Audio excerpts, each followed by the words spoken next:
Hello दोस्तों, स्वागत है आप सभी का एक नई क्लास के अंदर। आज हम सॉल्व करने वाले हैं कलाम एकेडमी के द्वारा जो ऑफलाइन टेस्ट सीरीज चल रही है, इसका लेवल 2 साइंस मैथ का जो पेपर हुआ था आपके रीट के लिए, इसका माइनर टेस्ट नंबर 3 आज हम सॉल्व करने वाले हैं। तो चलो शुरू करते हैं फिर minor test number 3 REET level 2 science math.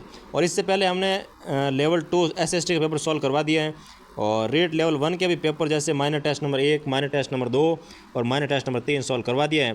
तो वो अगर आपने नहीं देखे तो एक बार चैनल पर जा करके ज़रूर देख लीजिएगा। और अगर आप चैनल पर नए हो तो चैनल को सब्सक्राइब करके ज़रूर रखिएगा, ताकि जो भी नई क्लास अपलोड होगी तो सबसे पहले नोटिफिकेशन आपको मिल जाएगा। चलो शुरू करते हैं फिर क्वेश्चन नंबर 1 से। क्वेश्चन नंबर 1 आपको दे रखा है, राजस्थान एमएसएमई नीति 2024 निम्नलिखित में से किस दिनांक तक लागू रहेगी। तो राजस्थान एमएसएमई जो नीति है ये कौन सी तारीख तक है वो लागू रहने वाली है, तो वो आपका आ जाएगी 31 मार्च 2029 तक है वो लागू रहने वाली है। नेक्स्ट क्वेश्चन देखो, राजस्थान में निम्न में से राज्य सरकार का उपक्रम नहीं है, तो इसमें राज्य सरकार का उपक्रम कौन सा नहीं है, तो वो आ जाएगा आपके Rajasthan drug and pharmaceutical limited जो है ये राज्य सरकार का उपक्रम नहीं रहने वाला। नेक्स्ट क्वेश्चन देखो, निम्नलिखित उद्योगों यानी कि उद्योग और केंद्र दे रखे हैं आपको, उसमें से असुमेलित युग्म की पहचान कीजिए कि कौन सा युग्म है वो असुमेलित है। तो इसमें आपके जो नीली पोल्ट्री है ये अजमेर दे रखा है, जबकि नीली पोल्ट्री यानी कि जो ब्लू पोल्ट्री है ये आपके जयपुर से संबंधित रहती है, इसलिए ये आपके इसमें असुमेलित हो जाएगा। जबकि रमकड़ा उद्योग गलियाकोट सही है और जाजम प्रिंट अकोला बिल्कुल सही है, गोटा उद्योग खंडेला बिल्कुल सही है भाई। नेक्स्ट क्वेश्चन देखो, 4 नंबर आपको दे रखा है, निम्नलिखित में से कौन सा उद्योग और स्थान सही सुमेलित नहीं है वो आपको चयन करना है। तो स्टेट वुलन मिल्स बीकानेर के अंदर है, बिल्कुल सही है। सल्फ्यूरिक एसिड प्लांट अलवर के अंदर है, बिल्कुल सही है। सीमेंट उद्योग लाखेरी बूंदी के अंदर है, लेकिन कांच उद्योग भीलवाड़ा के अंदर है, ये आपके इसमें सुमेलित नहीं रहने वाला भाई। नेक्स्ट क्वेश्चन देखो, 5 नंबर आपको दे रखा है, रिको ने किस स्थान पर जापानी औद्योगिक क्षेत्र विकसित किया है। तो रिको ने जो जापानी औद्योगिक क्षेत्र विकसित किया था वो आपका जाएगा नीमराणा के अंदर ये विकसित किया गया था भाई। नेक्स्ट क्वेश्चन देखो, राजस्थान में हस्तकलाओं के पुनरुत्थान हेतु गुरु शिष्य परंपरा योजना का संचालन कौन करता है। तो गुरु शिष्य परंपरा योजना का जो संचालन है ये आपके राज सिक्कों के द्वारा किया जा रहा है।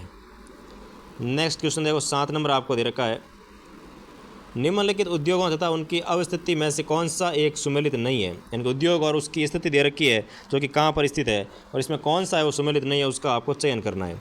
तो टायर ट्यूब फैक्ट्री अलवर के अंदर स्थित है, बिल्कुल सही है। कोऑपरेटिव पेस्टिसाइड फैक्ट्री जो है ये आपके गंगानगर के अंदर स्थित नहीं रहने वाली है। राजस्थान एक्सप्लोसिव एंड केमिकल्स ये आपके धौलपुर के अंदर स्थित है, बिल्कुल सही है। राजस्थान स्टेट केमिकल मिल्स ये आपके डीडवाना के अंदर स्थित है, बिल्कुल सही है। लेकिन 2 नंबर ऑप्शन इसमें आपके सुमेलित नहीं रहने वाला। नेक्स्ट क्वेश्चन देखो, वेस्टर्न डेडिकेटेड फ्रंट कॉरिडोर यानी कि WDFC का कितना प्रतिशत भाग राजस्थान से होकर गुजरता है। तो इसका आपके राजस्थान से गुजरता है अभी 38% जो भाग है ये आपके इस कॉरिडोर का राजस्थान से होकर गुजरता है। नेक्स्ट क्वेश्चन देखो, 9 नंबर, केंद्रीय इलेक्ट्रॉनिक इंजीनियरिंग अनुसंधान संस्थान स्थित है। तो केंद्रीय इलेक्ट्रॉनिक इंजीनियरिंग अनुसंधान संस्थान जो है ये आपके पिलानी के अंदर स्थित है भाई, तो पिलानी में स्थित है। नेक्स्ट क्वेश्चन देखो, 10 नंबर, निम्नलिखित सूचना पर विचार कीजिए। एक तरफ दे रखे हैं आपको टेक्सटाइल पार्क, सामने दे रखे हैं संबंधित जिले, तो कौन किससे सुमेलित है वो आपको चयन करके लिखना है भाई। तो सबसे पहले दे रखा है आपको नेक्स्ट जन टेक्सटाइल पार्क, मतलब इसमें आपको सुमेलित है वो उसका आपको चयन करके लिखना है, ठीक है ना। तो नेक्स्ट जन टेक्सटाइल पार्क जो है वो आपके पाली के अंदर स्थित है, बिल्कुल सही है। दूसरा किशनगढ़ हाईटेक टेक्सटाइल पार्क ये आपके अजमेर के अंदर स्थित है, बिल्कुल सही है। Jaipur text weaving park Jaipur के अंदर स्थित नहीं है भाई। और Jaipur integrated text craft park ये आपके दौसा के स्थित है, बिल्कुल नहीं है। तो आपके ए और बी दोनों सही हो जाएगा, यानी कि ऑप्शन नंबर 4 जो है वो इसमें आपके सही रहने वाला है। नेक्स्ट क्वेश्चन देखो, 11 नंबर आपको दे रखा है, निम्नलिखित में से कौन सा युग्म यानी कि नदी और उत्पत्ति स्थल सुमेलित नहीं है। तो कौन सा इसमें सुमेलित नहीं है उसका आपको चयन करके लिखना है। पहला दे रखा आपको रूपनगढ़ जो कि सांबर की पहाड़ियाँ दे रखा है, जो कि सुमेलित नहीं रहने वाला। सोता नदी बैराट की पहाड़ियाँ बिल्कुल सही है। कांतली नदी खंडेला की पहाड़ियाँ बिल्कुल सही है। रूपारेल नदी उदयनाथ की पहाड़ियाँ बिल्कुल सही है। तो इसमें पहला ही ऑप्शन आपके सुमेलित हो जाएगा। नेक्स्ट क्वेश्चन देखो, 12 नंबर आपको दे रखा है, निम्न में से नदी और सहायक नदियाँ सही सुमेलित कौन सा नहीं है उसका आपको चयन करके लिखना है भाई। तो सोम नदी की जो सहायक नदियाँ दे रखी है आपको मेसवा और सारणी ये इसमें आपके सुमेलित नहीं रहने वाली है। जबकि माई की सहायक आ जाएगी मोरेन और इरू नदी। लूणी नदी की सहायक आ जाएगी आपकी सांगी नदी और बांडी नदी। साबरमती की सहायक नदी आ जाएगी आपकी हथमती और यजम नदी। लेकिन इसमें पहला ही ऑप्शन जो कि आपकी सोम नदी का है वो इसमें सुमेलित नहीं रहने वाला। नेक्स्ट क्वेश्चन देखो भाई 13 नंबर आपको दे रखा है, निम्नलिखित युग्म यानी कि नदी और उसकी प्रवाह की दिशा आपको दे रखी है, इसमें कौन सा सही सुमेलित युग्म है उसकी आपको पहचान करनी है। तो इसमें आपकी जो साबी नदी दे रखी है ये आपके उत्तर पूर्व की ओर है, बिल्कुल सही हो जाएगा। तो 13 का ऑप्शन नंबर 3 बिल्कुल आपके सही हो जाएगा भाई। नेक्स्ट क्वेश्चन देखो भाई 14 नंबर दे रखा है, निम्न में से कौन सी नदी का उद्गम राजस्थान में नहीं होता है, यानी कि कौन सी नदी का उद्गम है राजस्थान के अंदर नहीं होता है। तो वो आपके एक तो काली सिंध नदी आ जाएगी और एक आ जाएगी पार्वती नदी, क्योंकि ये दोनों आपके एमपी से उद्गमित होकर के राजस्थान में आकर चंबल में मिल जाती है। तो इसमें आपके 1 और 3 यानी कि ऑप्शन नंबर 3 जो है ये इसमें राजस्थान में इसका उद्गम नहीं होता है। नेक्स्ट क्वेश्चन देखो भाई 15 नंबर आपको दे रखा है, सूची 1 को सूची 2 से सुमेलित कीजिए। एक सूची में 1 में दे रखा है जिला, सूची 2 में दे रखी है आपको नदियाँ और इसमें सुमेलित करके लिखना है भाई। तो उदयपुर जो है इसमें आपके नदियाँ आ जाती है मानसी क्या वाक्कल और साबरमती नदी, यानी कि पहले में आ जाएगा आपके 3। फिर आपके दे रखा है भीलवाड़ा, तो भीलवाड़ा की नदियाँ आपके रहने वाली है मानसी और मेनाल, यानी कि 4 नंबर। भरतपुर की नदियाँ आ जाएगी आपके गंभीरी और पार्वती, यानी कि 2 नंबर। जयपुर की नदी आ जाएगी आपके मोरेल और डून नदी जो है ये आपके जयपुर में रहने वाली है। तो इसमें 4 3 2 1 यानी कि ऑप्शन नंबर 4 जो है वो आपके इसमें करेक्ट हो जाएगा भाई। नेक्स्ट क्वेश्चन देखो 16 नंबर आपको दे रखा है, निम्नलिखित तथ्यों के आधार पर राजस्थान की नदी की पहचान कीजिए, यानी कि नदी के बारे में कुछ तथ्य दे रखे हैं, इसमें आपको पहचान करके बताना है कि कौन सी नदी ये रहने वाली है। पहला दे रखा है ये नदी मांडलगढ़ भीलवाड़ा से उद्गमित होती है, और दूसरा दे रखा है मांगली तथा घोड़ा पछाड़ इसकी सहायक नदी है, यानी कि कौन सी नदी है जिसका उद्गम मांडलगढ़ भीलवाड़ा से होता है और इसकी सहायक नदी जो है वो मांगली और घोड़ा पछाड़ नदी है। तो वो आपकी इसमें रहने वाली है अभी कौन सी नदी आ जाएगी, तो मेज नदी इसके अंतर्गत रहने वाली है। नेक्स्ट क्वेश्चन देखो भाई 17 नंबर आपको दे रखा है, निम्नलिखित में से कौन सी नदी सांबर झील में नहीं गिरती है। तो सांबर झील में नहीं गिरने वाली जो नदी है वो आपके इसमें आ जाएगी सागरमती नदी है, ये आपके सांबर झील के अंदर नहीं गिरती है। नेक्स्ट क्वेश्चन देखो भाई 18 नंबर आपको दे रखा है, निम्नलिखित में से राजस्थान की सर्वाधिक जल उपलब्धता वाली नदी कौन सी है। तो सर्वाधिक जल उपलब्धता वाली जो नदी है वो आपके इसमें आ जाएगा चंबल नदी जो है ये सर्वाधिक जल उपलब्धता वाली नदी रहती है। नेक्स्ट क्वेश्चन देखो 19 नंबर आपको दे रखा है, निम्न में से किन नदियों के संगम पर पांचना बांध निर्मित है। तो जो पांचना बांध है ये आपके इसमें आ जाएगा भद्रावती नदी, अट्टा नदी, माची नदी, बरखेड़ा नदी और भैंसावट नदी जो है इस पर आपके पांचना बांध स्थित है, क्योंकि इन 5 नदियों पर स्थित है इसलिए इसका नाम भी पांचना बांध रखा गया है, जो कि करौली के अंदर स्थित है। नेक्स्ट क्वेश्चन देखो 20 नंबर आपको दे रखा है, यदि हम बनास नदी के किनारे इसके संगम यानी कि अंत से उद्गम की ओर अगर यात्रा करते हैं तो इसकी सहायक नदियाँ है वो किस क्रम में आने वाली है। तो इसमें यानी कि आप जैसे ये बनास नदी जा रही है और ये चंबल में मिल गई, तो यहाँ से अगर हम इस तरफ चले इसके उद्गम स्थल की ओर तो नदियाँ है वो कौन सी आने वाली है इसकी सहायक नदियों के रूप में। तो वो आपके इसमें रहेगी, सबसे पहले आएगी मानसी नदी, फिर आएगी खारी नदी, फिर आएगी कोठारी नदी, फिर आएगी आपकी मेनाल नदी, यानी कि ऑप्शन नंबर 2 जो है वो इसका बिल्कुल आपके करेक्ट हो जाएगा। नेक्स्ट क्वेश्चन देखो 21 नंबर आपको दे रखा है, ढांड संदर्भित है। तो ढांड है वो क्या है, तो ढांड आ जाएगा इसमें आपके धार के मरुस्थल की जो अस्थायी झीलें होती हैं उन्हें ढांड के नाम से भी जाना जाता है भाई।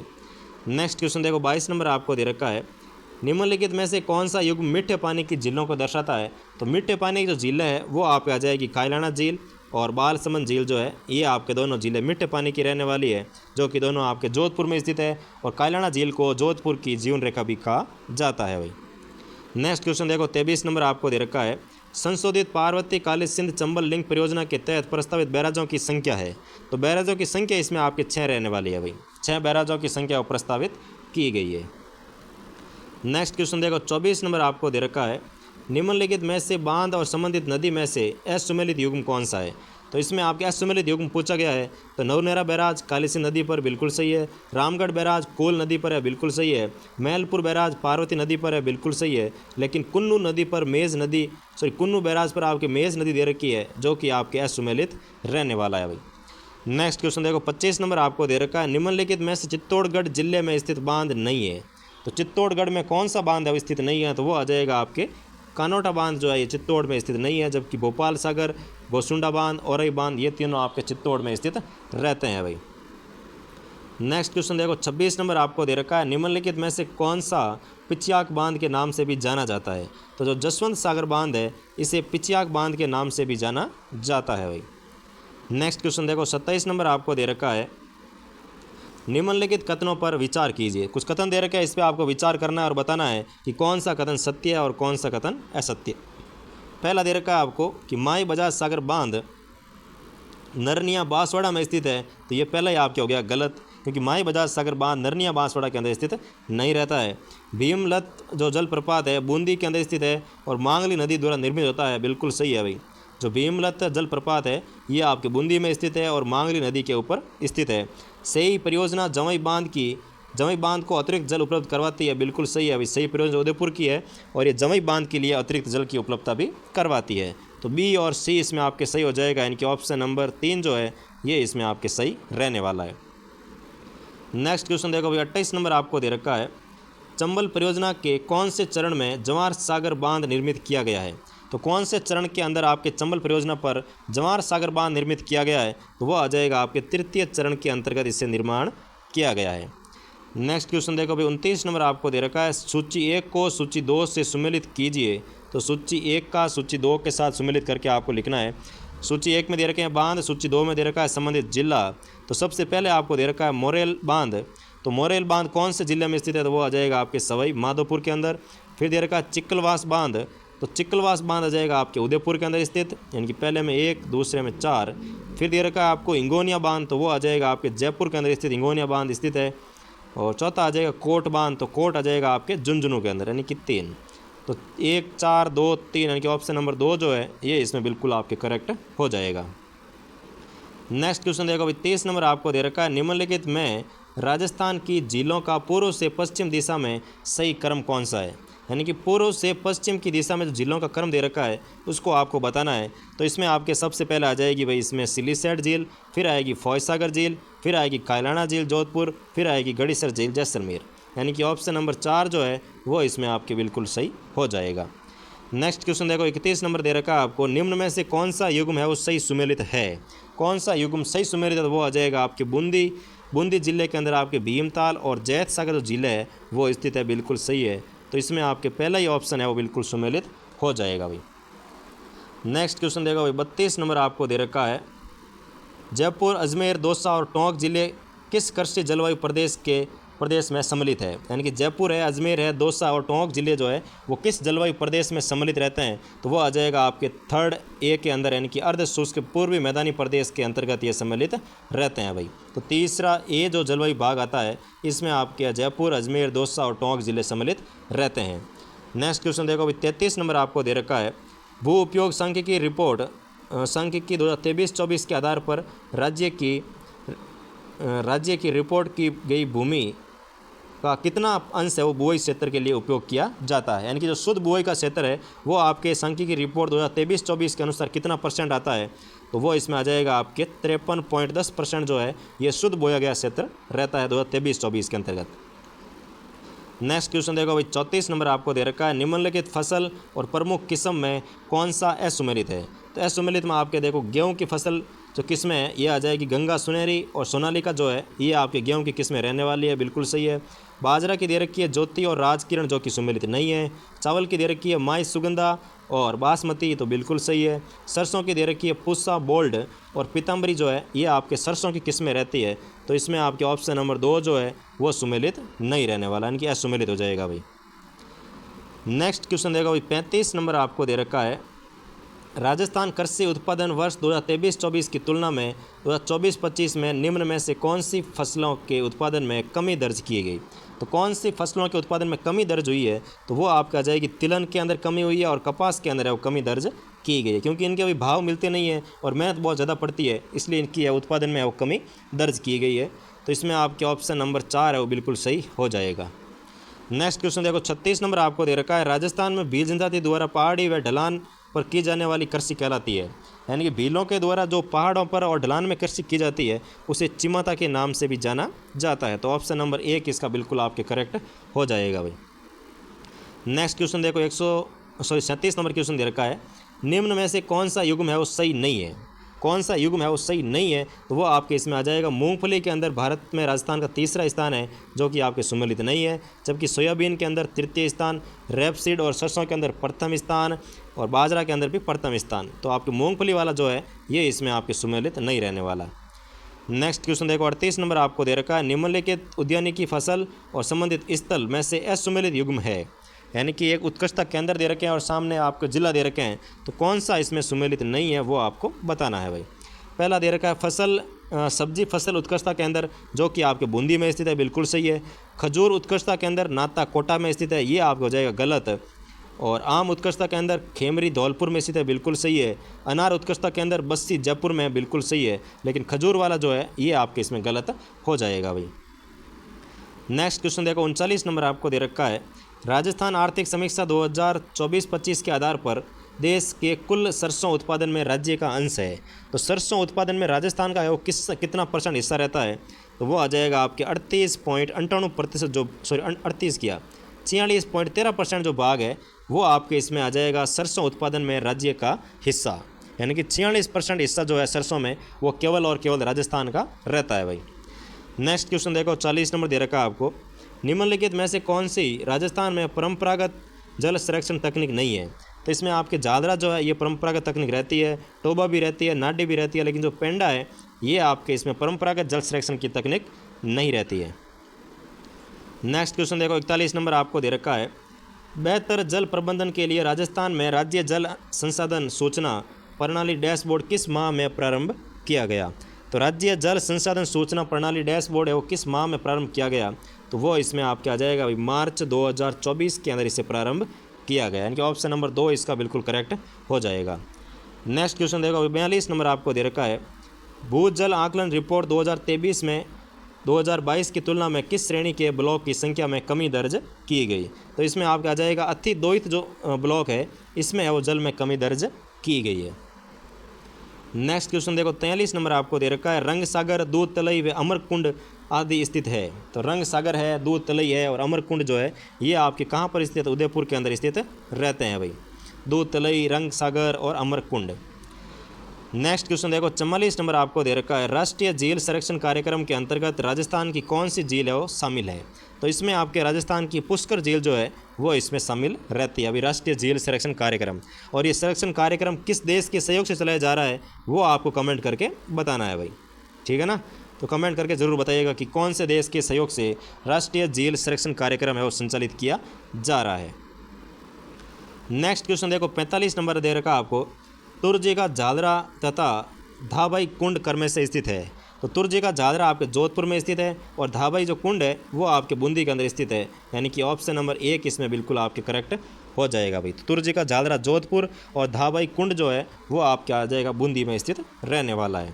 नेक्स्ट क्वेश्चन देखो 46 नंबर दे रखा है आपको, रॉबर्ट गैने के अधिगम सोपानिकी में व्यवहारवादी पक्ष का सर्वोच्च चरण है।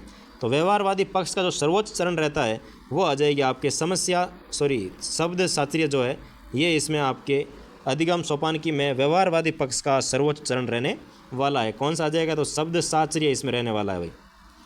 नेक्स्ट क्वेश्चन देखो 47 नंबर दे रखा है आपको, प्राचीन भारत के वैदिक इतिहास की समझ उस काल के पुस्तक आदि को समझने में मदद करता है। तो वो आ जाएगा आपके क्षैतिज अंतरण के द्वारा पुस्तक आदि को समझने में मदद करता है भाई।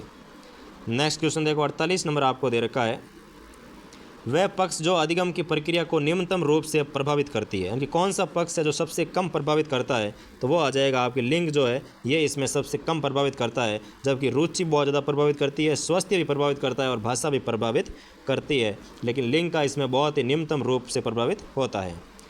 नेक्स्ट क्वेश्चन देखो 49 नंबर दे रखा है, हैबिचुअल किस प्रकार का अधिगम है।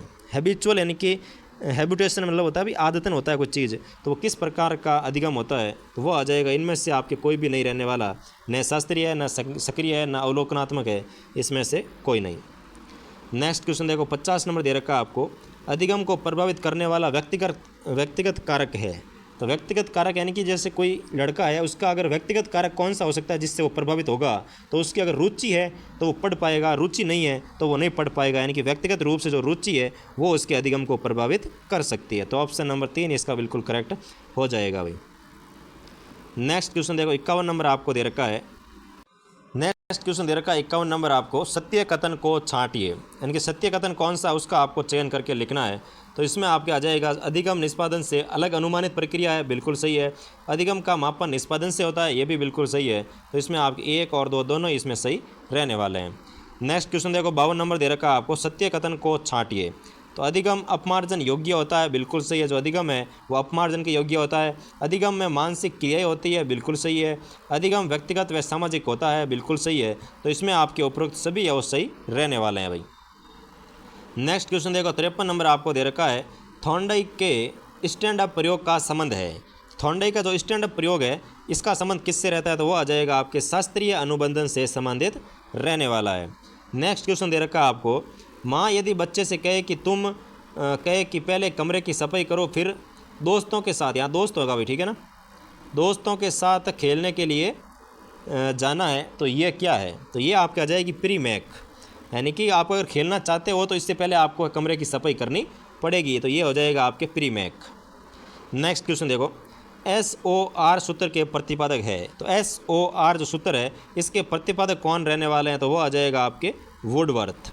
वुडवर्थ है वो SOR सूत्र के प्रतिपादक रहते हैं भाई।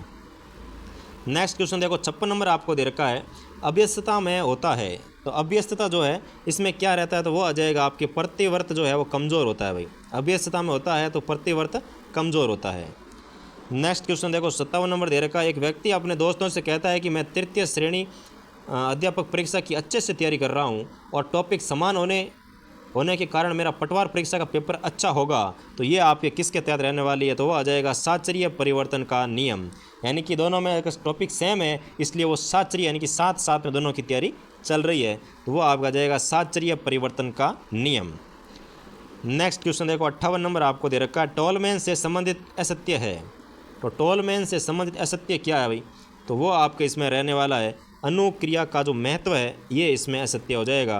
बाकी मध्यवर्ती चरों का महत्व, एकीकृत व्यवहार का महत्व, मानसिक मानचित्र का महत्व, ये सभी इसमें सत्य रहने वाले हैं, लेकिन अनुक्रिया का महत्व इसमें असत्य हो जाएगा। नेक्स्ट क्वेश्चन देखो 59 दे रखा आपको, सामान्यकरण के सिद्धांत के जनक है।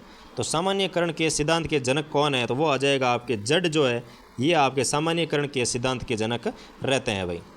नेक्स्ट क्वेश्चन देखो 60 नंबर आपको दे रखा है, जब अधिगम दूसरों को देखकर हो तो ये है।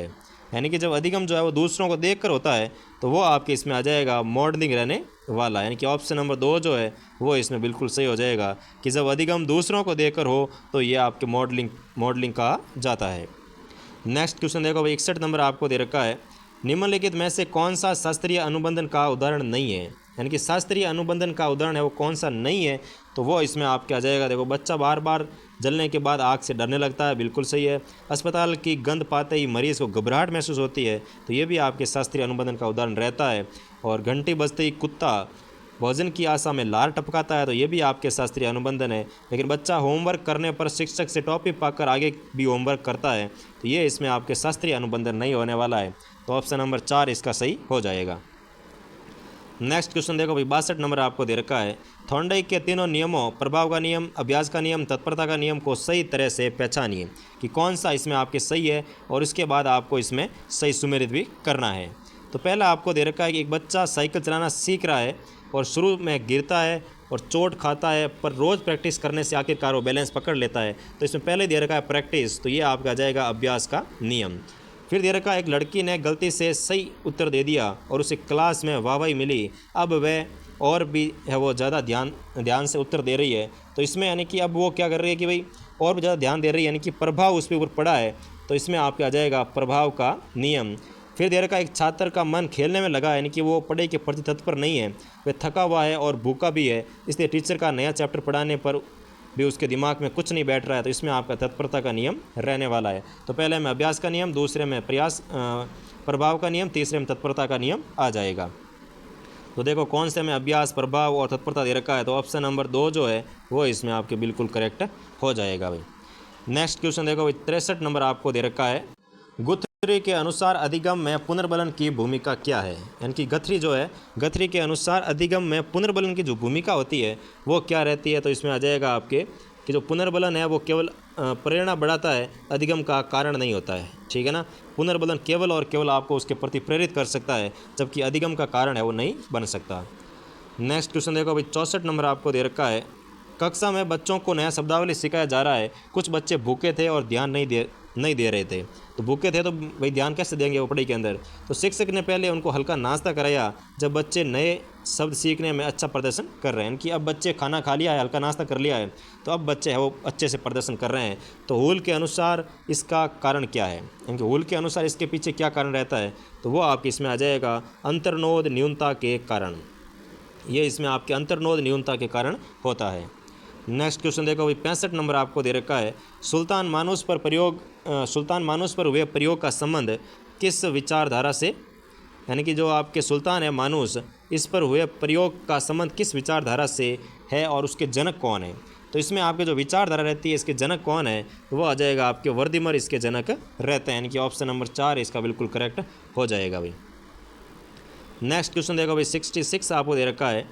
कथन दे रखा है इसमें, टॉलमैन ने अधिगम को केवल SR अनुबंध तक सीमित नहीं माना, और कारण दे रखा है टॉलमैन के अनुसार सीखने में मानसिक नक्शा और उद्देश्य यानी कि गोल महत्वपूर्ण भूमिका भी निभाते हैं। तो इसमें आपके बिल्कुल दोनों ही सही है और इसकी व्याख्या भी करता है। तो इसमें आपके ऑप्शन नंबर 1 बिल्कुल करेक्ट हो जाएगा भाई। नेक्स्ट क्वेश्चन देखो आप, 67 आपको दे रखा है। बांडुरा के प्रेक्षणात्मक अधिगम के अनुसार कौन सा चरण है जिसमें बच्चे दूसरों का व्यवहार देखकर उसे याद रखते हैं, यानी कि अल्बर्ट बांडुरा का प्रेक्षणात्मक अधिगम के अनुसार कौन सा चरण है जिसमें बच्चे दूसरों का व्यवहार देख करके उसको याद कर लेते हैं, तो वो इसमें आ जाएगा आपके रिटेंशन, यानी कि ऑप्शन नंबर 2 जो है वो इसके तहत रहने वाला है भाई। नेक्स्ट क्वेश्चन देखो भाई, 68 आपको दे रखा है। लेविन का संज्ञानात्मक क्षेत्र सिद्धांत क्या बताता है। तो लेविन का जो संज्ञानात्मक क्षेत्र का सिद्धांत है ये क्या बताता है, तो इसमें आ जाएगा आपके व्यवहार व्यक्ति और उसके पर्यावरण के बीच जो अंतरक्रिया का परिणाम है ये इसमें आपके रहता है। नेक्स्ट क्वेश्चन देखो भाई, 69 आपको दे रखा है। ब्रूनर ने वर्तुलाकार पाठ्यचर्या का विचार भी दिया था, इसका मुख्य उद्देश्य क्या है, यानी कि जो ब्रूनर है इसने वर्तुलाकार पाठ्यचर्या का विचार दिया था, इसका मुख्य कारण क्या रहता है, तो इसका जो मुख्य कारण है वो आ जाएगा विषयों को धीरे धीरे अधिक जटिल बनाते हुए पुनः परिचय देना, यानी कि विषय जो है इसको धीरे धीरे जटिल बनाते जाओ और इसका पुनः है वो परिचय देते जाओ। तो 69 में ऑप्शन नंबर 2 जो है वो बिल्कुल आपके करेक्ट हो जाएगा भाई। नेक्स्ट क्वेश्चन देखो, 70 नंबर आपको दे रखा है। वॉटसन के प्रयोग में बच्चा केवल सफ़ेद चूहे से नहीं डरता अपितु सभी सफ़ेद वस्तुओं से डरने लग जाता है, ये है। तो ये आपका जाएगा उद्दीपन सामान्यकरण का सिद्धांत रहता है भाई। नेक्स्ट क्वेश्चन देखो, 71 आपको दे रखा है। 38वें राष्ट्रीय खेलों में स्वर्ण पदक विजेता किस खेल से खिलाड़ी हरचरण सिंह का संबंध है। तो 38वें खेलों के अंदर हरचरण सिंह ने स्वर्ण पदक जीता है और इनका संबंध जो रहता है आपके वो आ जाएगा आपके भारोत्तोलन से संबंधित रहने वाला, यानी कि ऑप्शन नंबर 4 जो है वो इसमें बिल्कुल करेक्ट हो जाएगा भाई। नेक्स्ट क्वेश्चन देखो, 72 आपको दे रखा है। चीन में आयोजित 10वीं वुशु चैंपियनशिप में राजस्थान के किस खिलाड़ी ने 65 kg भार वर्ग में कांस्य पदक जीता है, तो वो इसमें आ जाएगा आपके नितिका जो बंसल है, इन्होंने चीन में आयोजित 10वीं वुशु चैंपियनशिप में राजस्थान के 65 किलोग्राम भार वर्ग में कांस्य पदक है वो जीत करके राजस्थान का नाम है वो रोशन किया है। नेक्स्ट क्वेश्चन देखो भाई, 73 आपको दे रखा है। निम्नलिखित में से राजस्थान के ऐसे खिलाड़ियों का चयन कीजिए जिसने पैरा ओलंपिक खेलों में 2 स्वर्ण और 1 रजत पदक है वो जीता है, तो वो आपका जाएगा देवेंद्र झांझड़िया जो है, इन्होंने पैरा ओलंपिक के अंदर 2 स्वर्ण पदक जीते हैं और 1 रजत पदक भी जीता है। नेक्स्ट क्वेश्चन देखो भाई, 74 आपको दे रखा है। निम्नलिखित में से राजस्थान के किस खिलाड़ी को एथलेटिक्स फेडरेशन ऑफ इंडिया की 5 सदस्यीय एथलीट कमीशन का निर्विरोध सदस्य चुना गया था, तो वो आ जाएगा आपके कृष्णा पूनिया जो है वो इसके तहत है वो सदस्य चुने गए थे। नेक्स्ट क्वेश्चन देखो भाई, 75 आपको दे रखा है। पेरिस ओलंपिक 2024 में भाग लेने वाले राजस्थान के खिलाड़ी अनंतजीत सिंह नरूका किस खेल से संबंधित है, तो अनंतजीत सिंह नरूका का जो संबंध है वो आपके इसमें रहने वाला अभी निशानेबाजी से संबंधित रहने वाला है, यानी कि ऑप्शन नंबर 2 जो है वो इसमें आपके सही हो जाएगा। नेक्स्ट क्वेश्चन देखो भाई, 76 आपको दे रखा है। दिव्य कीर्ति सिंह राठौड़ के संबंध में असत्य कथन का आपको चयन करके लिखना कि कौन सा कथन उनके बारे में असत्य दिया हुआ है। तो झुंझुनू निवासी दिव्य कीर्ति सिंह घुड़सवारी से संबंधित है, तो इसमें घुड़सवारी से संबंधित है बिल्कुल सही है, लेकिन झुंझुनू से वो संबंधित नहीं रहते हैं, तो इसमें आपके पहला ही कथन असत्य हो गया। इन्होंने हांगजो चीन में आयोजित एशियन गेम्स 2022 में घुड़सवारी ड्रेसेज में टीम स्पर्धा में स्वर्ण पदक जीता, बिल्कुल सही है भाई। इन्हें भारत चुनाव आयोग द्वारा राजस्थान के लिए विधानसभा चुनाव आइकन घोषित किया गया, बिल्कुल सही है। इन्हें मारवाड़ रत्न पुरस्कार 2024 से सम्मानित किया गया था, ये भी इसमें बिल्कुल आपके सही है। इसमें पहला ही ऑप्शन जो है वो आपके असत्य कथन हो जाएगा। नेक्स्ट क्वेश्चन देखो भाई 77 आपको दे रखा है, वर्ष 2024 में अर्जुन अवार्ड से सम्मानित राजस्थान के खिलाड़ी कौन है। तो अर्जुन अवार्ड से सम्मानित जो खिलाड़ी है वो आपका जाएगा मोना अग्रवाल जो है, इनको अर्जुन अवार्ड से सम्मानित किया गया भाई। नेक्स्ट क्वेश्चन देखो 78 आपको दे रखा है, राजस्थान के निम्नलिखित खिलाड़ियों के संबंध में असुमेलित का चयन कीजिए।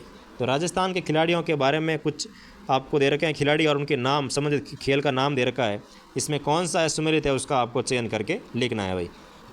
तो पहला आपको दे रखा है खुशीराम, इनका संबंध आता है आपके बास्केटबॉल। भुवनेश्वरी कुमारी, इनका संबंध आता है आपके स्क्वैश से। लक्ष्मण सिंह का संबंध रहता है आपके गोल्फ खेल से।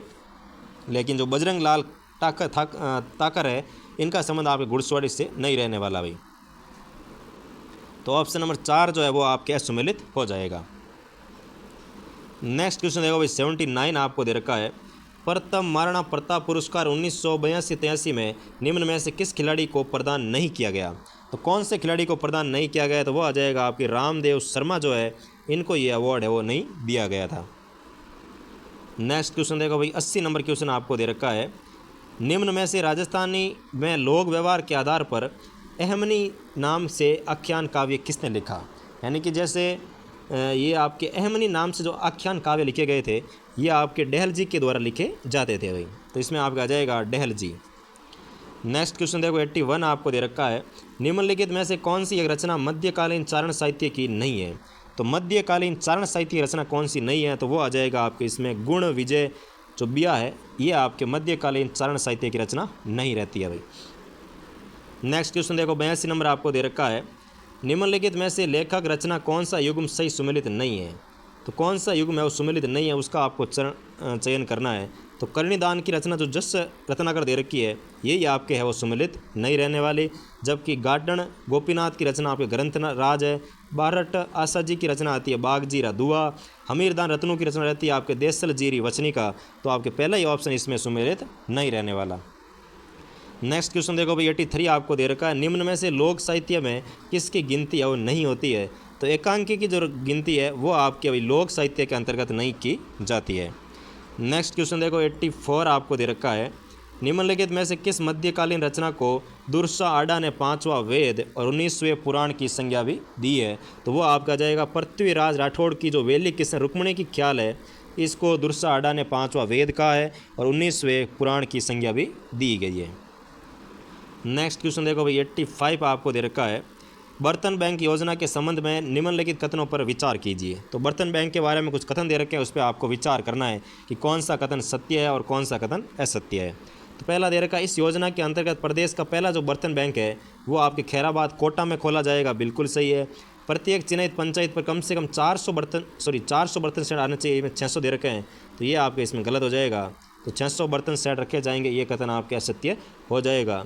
इस योजना के अंतर्गत सामाजिक समारोह हेतु 3 रुपये प्रति सेट किराए की दर से बर्तन उपलब्ध करवाए जाएंगे, तो ये भी इसमें आपके बिल्कुल सही है। तो ए और सी जो है वो आपके सत्य कथन है, बी आपके असत्य कथन है। आपको पूछा है सत्य कथन का चयन करना, तो आपके पहला ही ऑप्शन इसमें सही हो जाएगा भाई। नेक्स्ट क्वेश्चन देखो भाई 86 आपको दे रखा है, 9 अप्रैल 2025 को केंद्रीय पंचायती राज मंत्रालय द्वारा जारी पंचायत उन्नति सूचकांक यानी कि PAI बेसलाइन रिपोर्ट में समग्र प्रदर्शन के आधार पर राजस्थान की शीर्ष पंचायत कौन सी थी। तो इसमें जो शीर्ष पंचायत है वो आपके आ जाएगी पिंडवाड़ा, साबला, डूंगरपुर के अंदर ये आपके पंचायत है वो शीर्ष पंचायत रहने वाली है भाई। नेक्स्ट क्वेश्चन देखो 87 आपको दे रखा है, वर्ष 2025-26 हेतु गठित विधानसभा की समितियों के संबंध में निम्नलिखित में से असंगत युग्म का चयन कीजिए। तो विधानसभा की समितियों के बारे में कुछ आपको समितियां और उसके अध्यक्ष दे रखे हैं, तो कौन सा इसमें असुमेलित है उसका आपको चयन करना है भाई। तो पहला आपको दे रखा है राजकीय उपक्रम समिति, इसके अध्यक्ष आते हैं आपके कालीचरण सराफ, बिल्कुल सही है। दूसरा दे रखा है याचिका एवं सदाचार समिति, तो इसमें आपके संदीप शर्मा दे रखा है जो कि आपके असुमेलित रहने वाला है या फिर असंगत युग्म रहने वाला है। जन लेखा समिति, तो इसके आ जाएगा आपके टिक्काराम जूली, और टिक्काराम जूली वर्तमान विधानसभा के प्रतिपक्ष के नेता भी है, ये भी आपको ध्यान रखना है। और कार्य सलाहकार समिति, इसमें आपका आ जाएगा वासुदेव देवनानी जो कि विधानसभा के अध्यक्ष भी है, ठीक है ना। तो इसमें आपके दूसरा ऑप्शन जो है ये इसमें आपके असत्य हो जाएगा।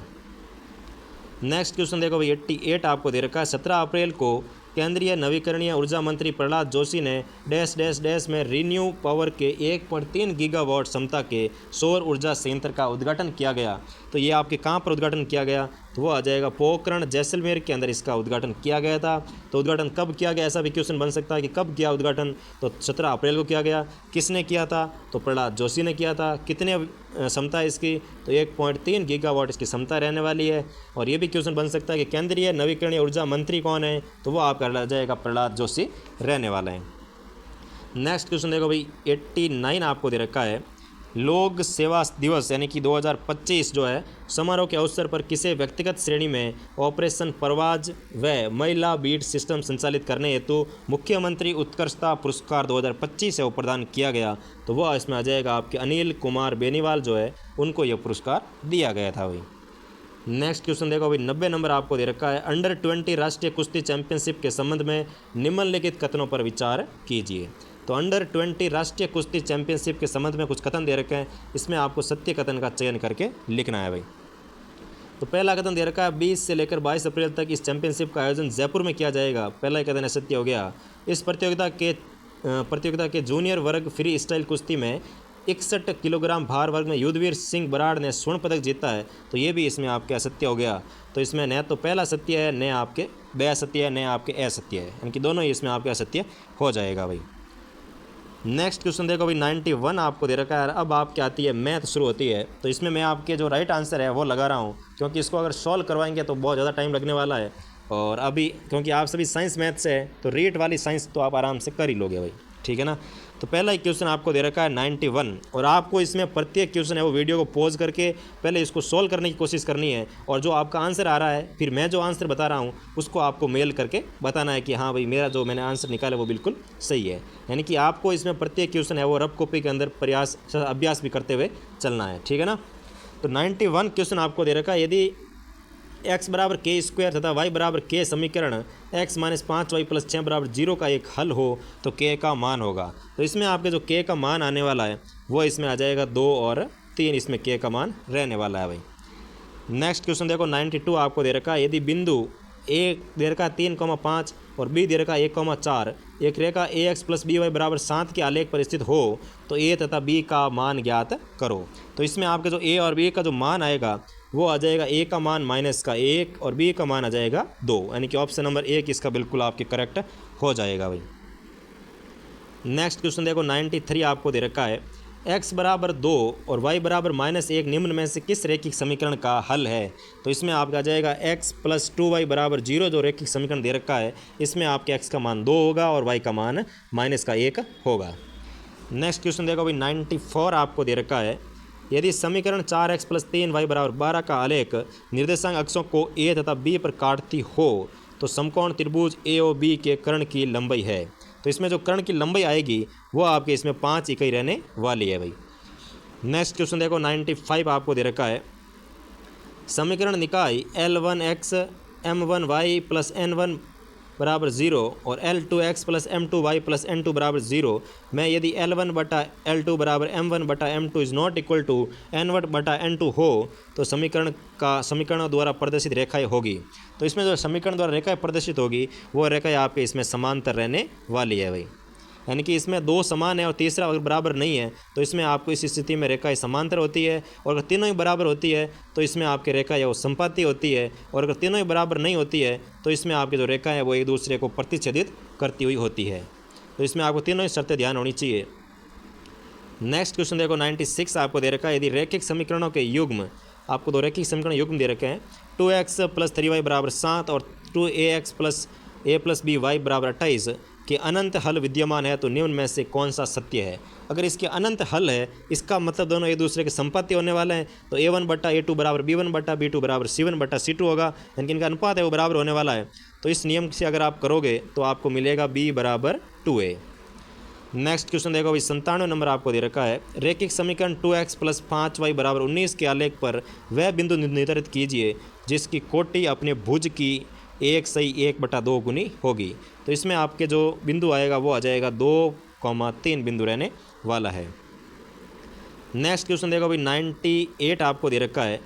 P और Q के किन मानों के लिए समीकरण 4x प्लस 5y बराबर 2 और 2p plus 7q(x) plus p plus 8q(y) बराबर 2p माइनस q प्लस 1 के अपरिमित रूप से अनेक हल होंगे, तो वो इसमें आपके आ जाएगा p बराबर 1 और q बराबर 2 इसमें रहने वाला है भाई। नेक्स्ट क्वेश्चन देखो भाई 99 आपको दे रखा है, यदि x square plus 1/x square बराबर 27 हो तो x माइनस 1/x का मान ज्ञात कीजिए।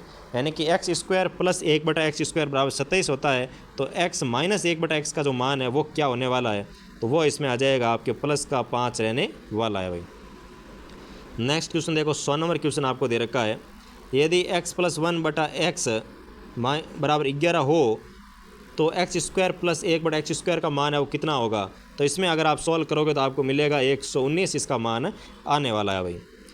नेक्स्ट क्वेश्चन देखो 101 आपको दे रखा है, यदि 9x square plus 25y square बराबर 181 तथा xy बराबर -6 हो तो 3x प्लस 5y का मान ज्ञात कीजिए। तो इसमें 3x प्लस जो 5y का मान होगा वो आपको मिलेगा प्लस का 1 इसमें मिलने वाला है भाई। नेक्स्ट क्वेश्चन देखो भाई 102 आपको दे रखा है, यदि समीकरण x square plus ax plus 4 बराबर 0 का एक मूल दूसरे मूल का दुगुना है तो a का मान ज्ञात कीजिए। यानी कि एक मूल है वो दूसरे मूल का क्या है, दुगुना है, तो इसमें आपको a का मान पूछा है, तो a का मान आपको मिलेगा 3 प्लस माइनस 3√2 इसमें आपके दूसरे का a का मान मिलने वाला है। नेक्स्ट क्वेश्चन देखो भाई 103 आपको दे रखा है, उस द्विघात समीकरण को लिखे जिसके मूल अल्फ़ा व बीटा है तथा अल्फ़ा प्लस बीटा बराबर 3 और alpha cube plus beta cube बराबर 7 हो, तो इसमें आपके आ जाएगा ऑप्शन नंबर 3 यानी कि 9x square minus 27x plus 20। अगर मूल ज्ञात करोगे तो इनका योग तो आएगा आपके 3 और इनके जो घन का योग आएगा वो आएगा आपके 7। नेक्स्ट क्वेश्चन देखो भाई 104 आपको दे रखा है, यदि समीकरण 2x square minus 5x plus 7 बराबर 0 के मूल अल्फ़ा व बीटा हो तो वह समीकरण जिसके मूल 1/2 अल्फ़ा माइनस 5 और 1/2 बीटा माइनस 5 है तो होगा। तो समीकरण कौन सा होगा, तो वो समीकरण आपके इसमें आ जाएगा 14x square plus 5x plus 1 इसका समीकरण रहने वाला है भाई। नेक्स्ट क्वेश्चन देखो 105 आपको दे रखा है, यदि द्विघात समीकरण k plus 1x square plus kx plus 1 बराबर 0 का एक मूल अगर -3 हो तो k का मान ज्ञात कीजिए। तो एक मूल आपको दे रखा है भाई -3 और इसमें आपको k का मान पूछा है, तो इसमें आपको जो k का मान रहने वाला वो आ जाएगा -5/3 इसमें रहने वाला है भाई। तो इसमें आप अगर जैसे मूलों का योग और मूलों का गुणा वाला अगर आप इसमें प्रयोग करोगे तो इसमें आपको आराम से k का मान मिल जाएगा भाई।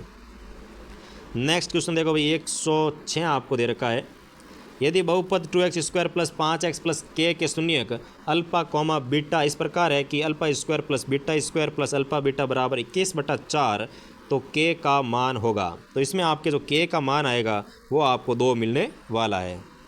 नेक्स्ट क्वेश्चन देखो 107 आपको दे रखा है, समीकरण x square minus 2√3x plus 3 बराबर 0 के मूलों की प्रकृति है। तो इसमें जो मूलों की प्रकृति आएगी वो आपको मिलने वाली है अपरिमेय तथा समान प्रकृति मिलने वाली है भाई।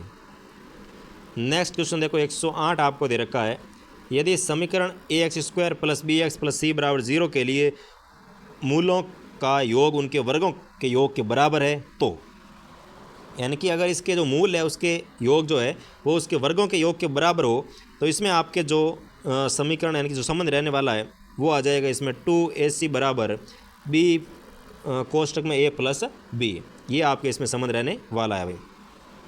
नेक्स्ट क्वेश्चन देखो 109 नंबर आपको दे रखा है, x की घात 4 माइनस वाई की घात 4 को x माइनस 4 से भाग देने पर शेषफल ज्ञात कीजिए। तो x की घात 4 माइनस वाई की घात 4 को अगर आप x माइनस वाई से अगर भाग दोगे तो इसमें भाग पूरा जाने वाला है, यानी कि इसमें जो शेषफल है वो आपके 0 रहने वाला है भाई, ठीक है ना। तो ऑप्शन नंबर 2 इसका बिल्कुल सही हो जाएगा। नेक्स्ट क्वेश्चन देखो भाई 110 आपको दे रखा है, किसी बहुपद को 1 plus 2x plus x square से भाग देने पर भागफल अगर 3x माइनस 5 व शेषफल अगर आपको मिले 9x प्लस 10 प्राप्त होता है तो वह बहुपद ज्ञात कीजिए। तो बहुपद ज्ञात करने का एक ही फॉर्मूला है भाई कि अगर आप जैसे वो होता है ना कि भाज्य बराबर भाजक इंटू भागफल प्लस शेषफल, तो उसी प्रकार इन दोनों का आप गुणा कर दो और इसको आप जोड़ दोगे तो आपको बहुपद मिलने वाला है। और बहुपद आपके आ जाएगा 3x cube plus x square plus 2x plus 5 है वो आपको मिलने वाला है। तो ऑप्शन नंबर 1 इसका बिल्कुल करेक्ट हो जाएगा भाई।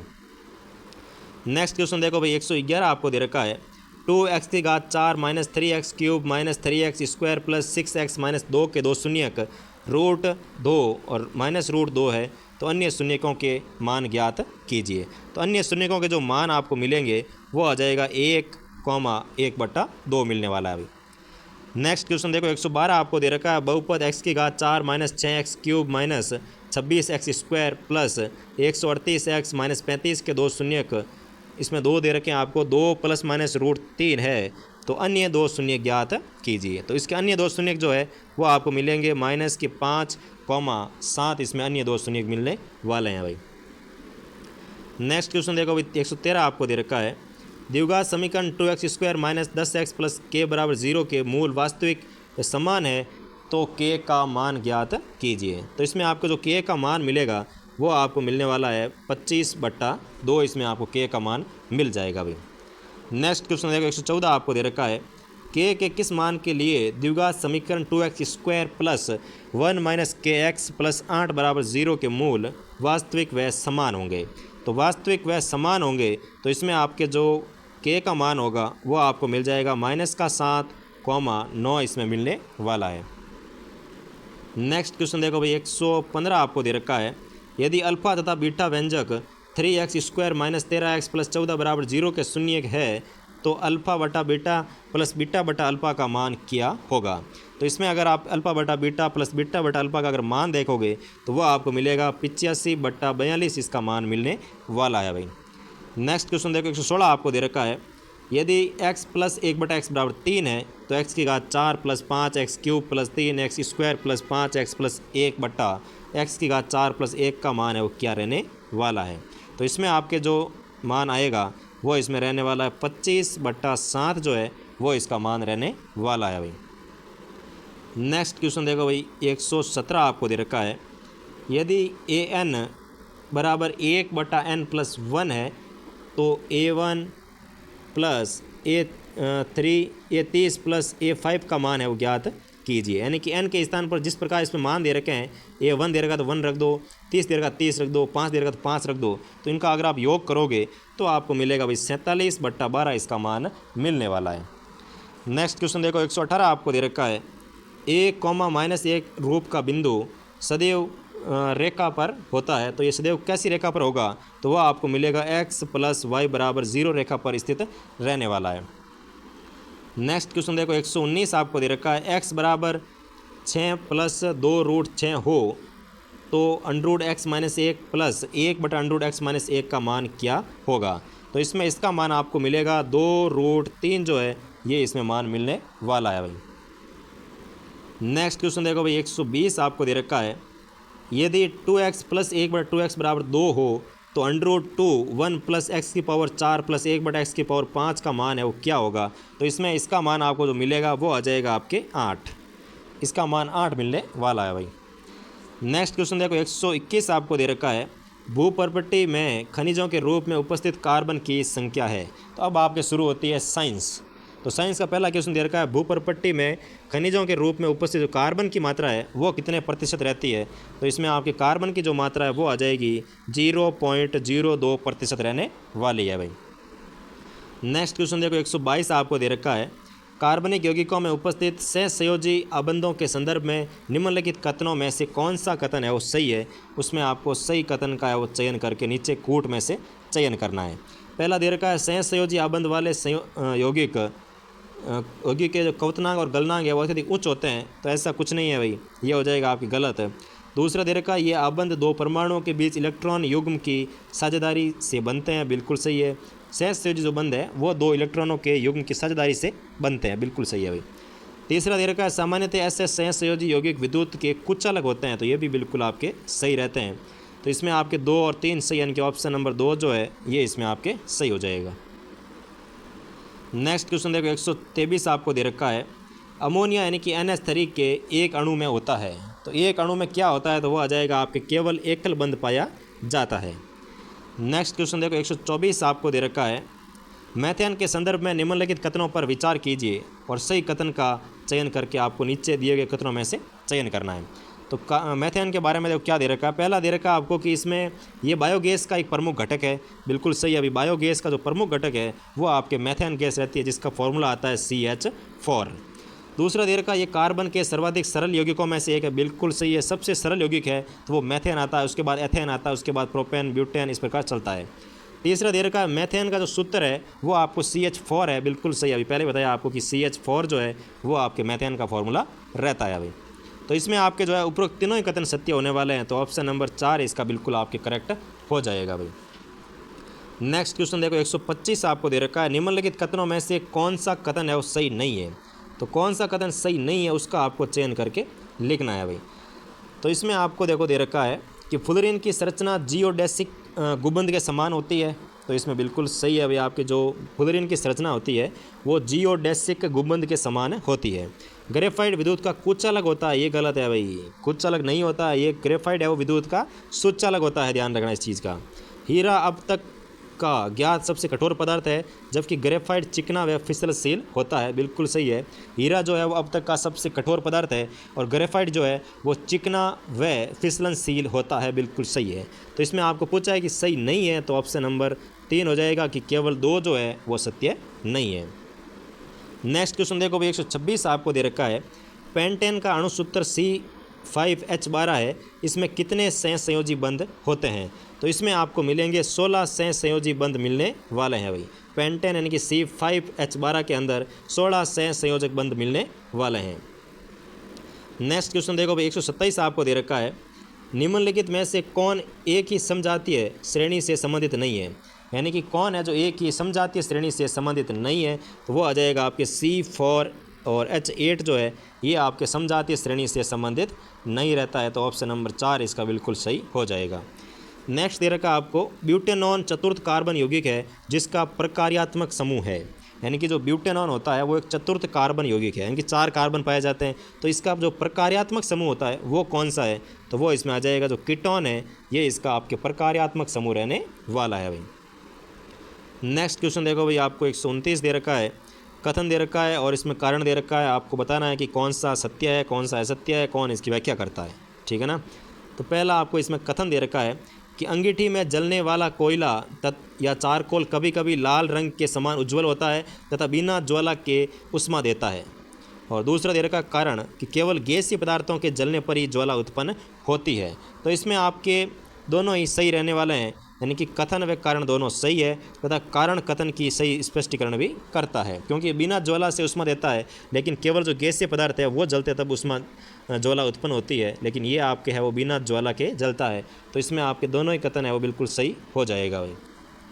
तो ऑप्शन नंबर 1 इसका बिल्कुल आपके सही हो जाएगा। नेक्स्ट क्वेश्चन देखो भाई 130 आपको दे रखा है, एल्कोहल के संदर्भ में निम्नलिखित कथनों पर विचार कीजिए। तो एल्कोहल के बारे में कुछ कथन दे रखे हैं, इस पर आपको विचार करके सत्य यानी कि सही कथन का चयन भी करना है। पहला आपको दे रखा है, एल्कोहल की पहचान करने के लिए इसमें रंजक मिलाकर इसका रंग है वो नीला बना दिया जाता है, इसे विकृत एल्कोहल कहा जाता है, बिल्कुल सही है भाई, इसको विकृत एल्कोहल भी कहा जाता है। और दूसरा दे रखा है, मेथनॉल का उपयोग टीचर आयोडीन या कप सिरप बनाने में किया जाता है, ये आपके इसमें असत्य हो जाएगा कि इसका उपयोग टीचर आयोडीन और कप सिरप बनाने में नहीं किया जाता है। तीसरा दे रखा है, गन्ने के रस में मोलेसस यानी कि सीरा बनाया जाता है जिसके किण्वन से अल्कोहल प्राप्त होता है, तो ये बिल्कुल आपके सही है। तो पहला और तीसरा इसमें आपके सही हो जाएगा। नेक्स्ट क्वेश्चन देखो भाई 131 आपको दे रखा है, एल्केन का सामान्य सूत्र है। तो एल्केन का जो व्यापक सूत्र होता है या सामान्य सूत्र होता है वो आपको मिलने वाला है CnH2n, यानी कि जितने कार्बन होंगे उससे डबल संख्या में आपको हाइड्रोजन परमाणु मिलने वाला है भाई। तो Cn और H2n आपको एल्केन का सामान्य सूत्र मिलने वाला है।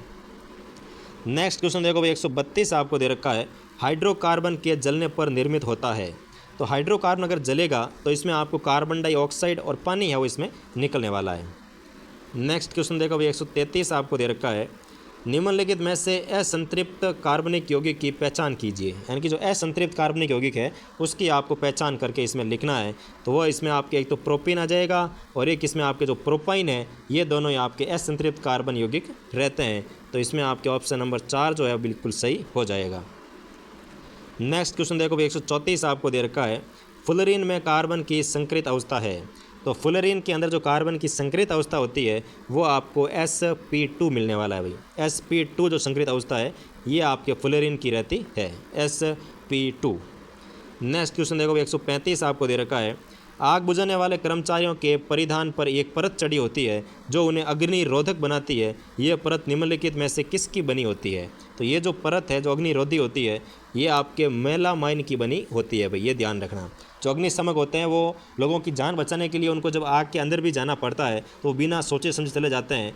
तो सबसे पहले तो उनको बहुत बहुत सलाम है भाई, क्योंकि वो इतना बहादुरी का काम करते हैं भाई। जब लोग उससे दूर भागते हैं आग से, उस समय वो जिनकी बचाने के लिए अपनी जान हथेली पर लेकर के उस बिल्डिंग के अंदर घुसते हैं। लेकिन फिर भी उनकी सुरक्षा के लिए कुछ प्रावधान किए होते हैं कि उनके जो कपड़े होते हैं उन कपड़ों पर एक ऐसी परत चढ़ी होती है कि उनको जो आग है वो उनके कपड़ों पर ना लगे। तो वो परत किसकी बनी होती है? तो वो आ जाएगी आपके जो मेलामाइन होती है, इस पदार्थ की परत चढ़ी होती है जो कि आपकी अग्निरोधक होती है। नेक्स्ट क्वेश्चन देखो भाई, 136 आपको दे रखा है, साबुन के संदर्भ में निम्नलिखित कथनों पर विचार कीजिए। यानी कि पहला कथन दे रखा है साबुन कार्बोक्सिलिक अम्ल की लंबी श्रृंखला के सोडियम लवण होते हैं, और दूसरा दे रखा है सोडियम युक्त साबुन मुलायम होता है। तो मुलायम तो कभी नहीं होता भाई, तो इसमें आपका आ जाएगा पहला कथन आपके सत्य रहने वाला है, यानी कि केवल एक। नेक्स्ट क्वेश्चन देखो भाई, 137 आपको दे रखा है, फ्रियोन 112 का अणुसूत्र है। तो फ्रियोन जो 112 है इसका अणुसूत्र कौन सा रहता है? तो वो आ जाएगा आपके C2F2 और Cl4 जो है ये आपके फ्रियोन 112 का अणुसूत्र रहने वाला है। नेक्स्ट क्वेश्चन देखो भाई, 138 आपको दे रखा है, संपीड़ित प्राकृतिक गैस यानी कि CNG के संबंध में असत्य कथन है। तो संपीड़ित प्राकृतिक गैस जो है यानी कि CNG जो है इसका संबंध में असत्य कथन कौन सा है? वो इसमें आ जाएगा आपके CNG में कार्बन की प्रतिशत मात्रा अधिक होती है, ये इसमें आपके असत्य कथन हो जाएगा। जबकि इसमें मुख्यतः मीथेन गैस होती है, बिल्कुल सही है। ये पेट्रोलियम उत्पादनों या उत्पादों की तुलना में पर्यावरण के लिए कम हानिकारक होती है, बिल्कुल सही है। लेकिन ऑप्शन नंबर 2 जो है कि CNG में कार्बन की प्रतिशत मात्रा अधिक होती है, ये आपके गलत हो जाएगा भाई। नेक्स्ट क्वेश्चन देखो भाई, 139 आपको दे रखा है, C2 बराबर CH minus CH2 sorry minus नहीं, बीच में बंद का फॉर्मूला होता है, बंद का साइन होता है। CH double bond CH single bond CH2 single bond Cl का IUPAC जो नाम है वो क्या रहता है वो आपको बताना है। तो इसमें जो इसका IUPAC नाम आएगा वो आपको मिलने वाला है, इसमें आ जाएगा 3 क्लोरो और 1 प्रोपीन, 3 क्लोरो 1 प्रोपीन मिलने वाला है। तो ऑप्शन नंबर 3 4 जो है वो इसमें आपके बिल्कुल सही हो जाएगा भाई, 3 क्लोरो 1 प्रोपीन, ठीक है ना। नेक्स्ट क्वेश्चन देखो भाई, ऑप्शन नंबर 140 आपको दे रखा है, पॉलीएक्रिलोनाइट्राइल का औद्योगिक नाम है। तो पॉलीएक्रिलो जो नाइट्राइल है इसका औद्योगिक नाम आपको मिलेगा ऑरलॉन। ऑरलॉन जो है इसका जो आपके एक्रिलोनाइट्राइल है इसका औद्योगिक नाम क्या आ जाएगा भाई? तो ऑरलॉन रहने वाला है। नेक्स्ट क्वेश्चन देखो 141 आपको दे रखा है, पॉलीएथिलीन ग्लाइकोल किस प्रकार के अपमार्जक को बनाने में प्रयुक्त होते हैं? तो ये आपके आ जाएगा अनआयनिक अपमार्जक बनाने के लिए इसका प्रयोग है वो किया जाता है भाई। तो 141 में ऑप्शन नंबर 3 है वो बिल्कुल करेक्ट हो जाएगा।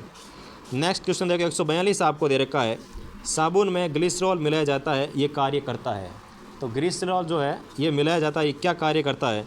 तो वो आ जाएगा आपके साबुन को जल्दी सुखाने से बचाने के लिए इसका उपयोग है वो किया जाता है भाई। तो 142 का ऑप्शन नंबर 3 जो है बिल्कुल करेक्ट हो जाएगा। नेक्स्ट क्वेश्चन देखो 143 आपको दे रखा है, आणविक बेयरिंग में प्रयुक्त किया जाता है। तो आणविक जो बेयरिंग होता है इसमें क्या प्रयुक्त होता है? तो वो आ जाएगा आपके फ्लोरीन का प्रयोग इसमें किया जाता है। तो ऑप्शन नंबर 2 इसका बिल्कुल करेक्ट हो जाएगा भाई। नेक्स्ट क्वेश्चन देखो भाई 144 आपको दे रखा है, कार्बन के एक अपर रूप फ्लोरीन में होता है। तो कार्बन का जो अपर रूप होता है फ्लोरीन इसमें क्या क्या पाए जाते हैं? तो वो इसमें आपको मिलेगा 20 6 सदस्यीय वलय होती है और 12 जो है वो 5 सदस्यीय वलय पाई जाती है, यानी कि ऑप्शन नंबर 2 जो है वो इसमें बिल्कुल आपके करेक्ट हो जाएगा। नेक्स्ट क्वेश्चन देखो भाई 145 आपको दे रखा है, जब CNG या LPG का पूर्ण दहन होता है तब उत्पाद बनते हैं। यानी कि जब CNG और LPG का पूर्ण रूप से दहन होता है यानी कि पूर्ण रूप से वो जलते हैं तो इसके उत्पाद के रूप में आपको क्या प्राप्त होता है? तो वो आपको इसमें मिलेगा CO2 और H2O इसके उत्पाद के रूप में बनने वाले हैं भाई। नेक्स्ट क्वेश्चन देखो 146 नंबर आपको दे रखा है, निम्न में से किसे जलाने पर सर्वाधिक ऊष्मा प्राप्त होती है? तो हाइड्रोजन को जलाने पर सबसे अधिक ऊष्मा प्राप्त होती है भाई। नेक्स्ट क्वेश्चन देखो 147 आपको दे रखा है, निम्नलिखित में से सत्य कथनों के समूह का चयन कीजिए कि कौन कौन से कथन सत्य है उसका आपको चयन करके लिखना है भाई। तो पहला दे रखा है आपको 5% से 8% एसिटिक अम्ल के जलीय विलयन को सिरका कहते हैं, बिल्कुल सही है भाई। 5% और 8% तक का जो एसिटिक अम्ल के जलीय विलयन होता है उसको सिरका कहते हैं। दूसरा दे रखा है वसा के जल अपघटन से ग्लिसरॉल और कार्बोक्सिलिक अम्ल प्राप्त होते हैं, बिल्कुल सही है। तीसरा दे रखा है टेफ्लॉन का उपयोग विलय के रूप में किया जाता है, ये आपको हो जाएगा गलत। और CaOCl2 वॉशिंग पाउडर का रासायनिक सूत्र है, नहीं भाई, CaOCl2 जो है ये आपके विरंजक चूर्ण का रासायनिक सूत्र रहता है, तो ये भी आपको हो जाएगा गलत। तो पहला और दूसरा इसमें सही है, यानी कि ऑप्शन नंबर 1 इसमें आपके करेक्ट हो जाएगा। नेक्स्ट क्वेश्चन देखो, 148 आपको दे रखा है, निम्नलिखित युग्मों में से कौन सा सुमेलित नहीं है। तो इसमें कौन सा आपके सुमेलित नहीं है उसका चयन करके लिखना है। तो शुष्क बर्फ़ यानी कि ठोस कार्बन डाइऑक्साइड जो होती है इसे शुष्क बर्फ़ भी कहा जाता है, बिल्कुल सही है। और मस्टर्ड गैस जो है इसे रासायनिक युद्ध में प्रयुक्त होने वाली विषैली गैस कहते हैं, बिल्कुल सही है। जो मस्टर्ड गैस है ये आपके युद्ध के समय विषैली गैस के रूप में इसका प्रयोग किया जाता है। तीसरा देर का टेफ्लॉन, तो फ्लोरीन युक्त जो बहुलक होते हैं इसे टेफ्लॉन कहते हैं, बिल्कुल सही है। लेकिन फ्लोरीन बराबर फ्लोरीन युक्त कार्बनिक यौगिक है, ये आपके इसमें हो जाएगा एस सुमेलित रहने वाला है। तो 4 नंबर ऑप्शन जो है ये आपके सुमेलित नहीं है भाई।